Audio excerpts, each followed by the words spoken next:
India middle east Europe economic corridor यानी IMEC कैसे इसमें शामिल देशों के लिए साझा प्रगति का प्रतीक बन सकेगा और कैसे इसके जरिए कॉरिडोर से जुड़ने वाले देशों को लाभ मिलेगा, आइए जानते हैं इस खास रिपोर्ट में।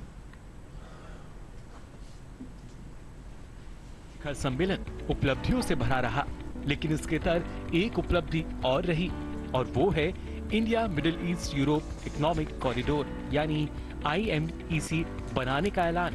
इसका उद्देश्य भारत, मध्य पूर्व और यूरोप के बीच बुनियादी ढांचे के विकास के लिए निवेश को बढ़ावा देना और इसके विभिन्न आयामों में संपर्क को मजबूत बनाना है। IMEC में भारत को खाड़ी क्षेत्र से जोड़ने वाला एक ईस्टर्न कॉरिडोर और खाड़ी क्षेत्र को यूरोप से जोड़ने वाला एक नॉर्दर्न कॉरिडोर शामिल है। इसमें रेलवे और जहाज रेल पारगमन नेटवर्क और सड़क परिवहन मार्ग शामिल होंगे।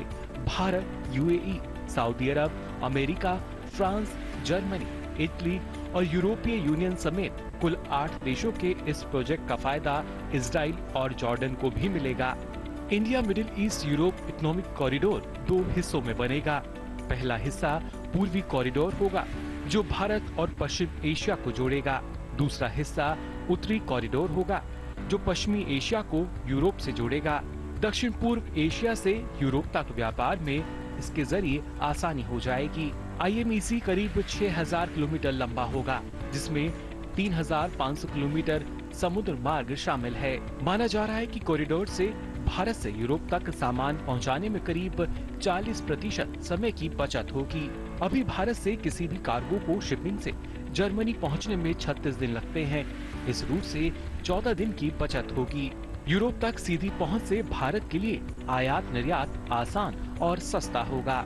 कॉरिडोर के रूट की बात करें तो संयुक्त अरब अमीरात, सऊदी अरब, जॉर्डन और इजराइल से मौजूदा मल्टी मॉडल ट्रांसपोर्टेशन के साथ ही ट्रांजिट रेल नेटवर्क इसका रूट होगा।